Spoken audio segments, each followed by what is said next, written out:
না, আশা করি সবাই ভালো আছো। আমিও ভালো আছি। আজকে একটি নতুন ভিডিও নিয়ে চলে এলাম। থাম্বনেল দেখে তো এতক্ষণে বুঝেই গেছো যে ভিডিওটা কি সম্পর্কিত। কদিন আগে 1111 সেলে একটা পার্সেল অর্ডার করেছিলাম। সেটা হচ্ছে একটা টেবিল স্টিকার। সবাই জানো যে এখন যারা অ্যাস্থেটিক ব্লগ ভিডিও বানায় তারা সবাই তাদের টেবিলটাকে সুন্দর সাদা করে নেয়। তো এজন্য আমিও কিনে নিলাম।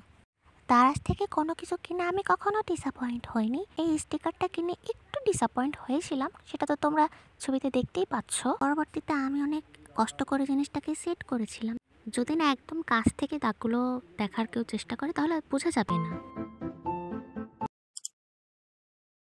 2025 সালের জানুয়ারির 2 তারিখে আমাদের ইংলিশ পরীক্ষা। আমি অনার্স দ্বিতীয় বর্ষে পড়ি যেহেতু, তো আমি একটু পড়ালেখা করতেছিলাম। যেহেতু শখের বসে ইউটিউব চ্যানেল খুলেছি এবং ভিডিও বানাচ্ছি, তাই তোমাদেরকে পড়ালেখার ভিডিও দেখে আমি বোরিং করতে চাচ্ছি না। একটা কাঠের টুকরোর উপর আর্টটা করেছিলাম, কিন্তু তখন এতটা অ্যাক্টিভ ছিলাম না, তো তাই ভিডিও করা হয়নি। তারপর দারাজ থেকে একটা পার্সেল আসছে, সেটা ছিল একটা কাটিং ম্যাট। চলো দেখা যাক। কিন্তু মাঝখানে আমার কাটারটা একদম ভেঙে শেষ, আর একটা কিনতে হবে। ওটা দিয়ে কাজ চলে, কিন্তু ওইটা একটু খুলতে সমস্যা, তো তাই ভাবতেছিলাম আরেকটা নিয়ে নেব। টেডা! চ্যানেলে আর্ট সম্পর্কিত জিনিসপাতিও থাকবে, অর্থাৎ ভিডিও থাকবে।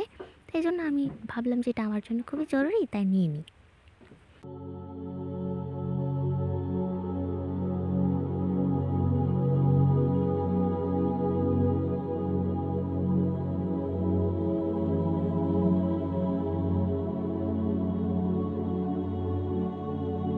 ঢাকা গিয়েছিলাম, তো তখন কিছু জিনিসপাতি কিনছি।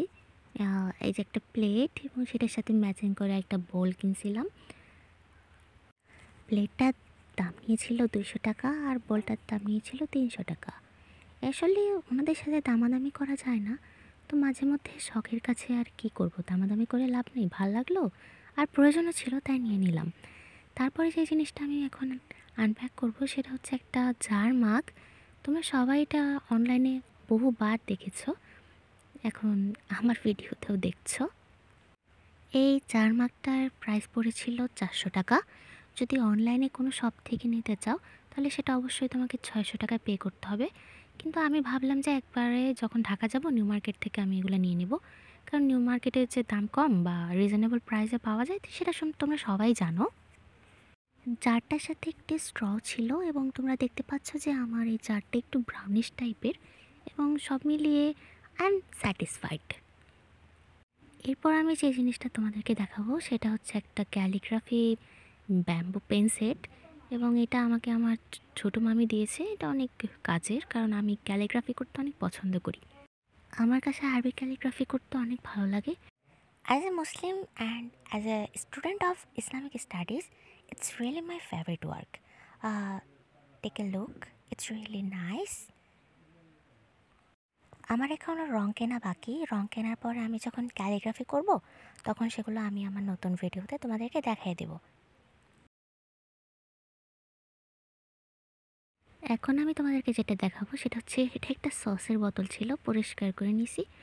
আর ওটা কি একটা গাছের জন্য পাতা আমি জানি না, তো দুইটা মিলে একটা সুন্দর কম্বো হয়ে গেল। এখন হচ্ছে খাওয়া দাওয়ার পালা। এটা লাল শাক ছিল, আর হচ্ছে এটার সাথে লাউয়ের যে খোসা না ওইটা দিয়ে আর কি আলু অথবা মূলো দিয়ে ভাজি করছিল, আর সাথে ডাল।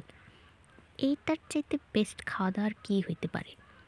বিশেষ করে আমার কাছে মাছ এবং গোশত খেতে যেরকম বেশি ভালো লাগে, সেই সাথে আমার কাছে যে শাক সবজি, এটা তোমরা বিশ্বাস করবে কিনা কিন্তু সত্যি আমার খুব পছন্দের। খাওয়া দাওয়া দেখানোতে কেউ প্লিজ ব্যাড কমেন্ট করবেন না। আমি এটা দেখাচ্ছি কারণ এটা আমার একটা ডেইলি ব্লগের সাথে সম্পৃক্ত।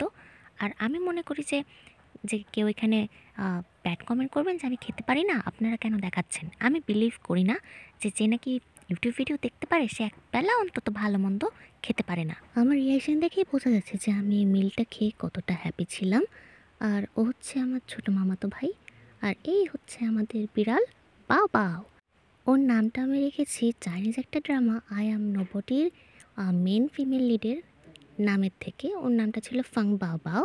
তোমরা যারা ড্রামাটা দেখেছো তারা জানবে যে নায়িকার নামটা ফাং বাও বাও, তো সেখান থেকে বাও বাও রেখেছি। আর নায়কের নাম না বললেই নয়, সে হচ্ছে জাং জুলান। বাস্তবে তার নাম হচ্ছে ফাং ইউছাং। তো সেও আমার খুব ফেভারিট। আসলে পুরো ড্রামাটাই আমার অনেক পছন্দ ছিল। আচ্ছা, এখানেই সমাপ্ত। Tata, bye bye. আবার দেখা হবে কোনো একটা নতুন ব্লগে।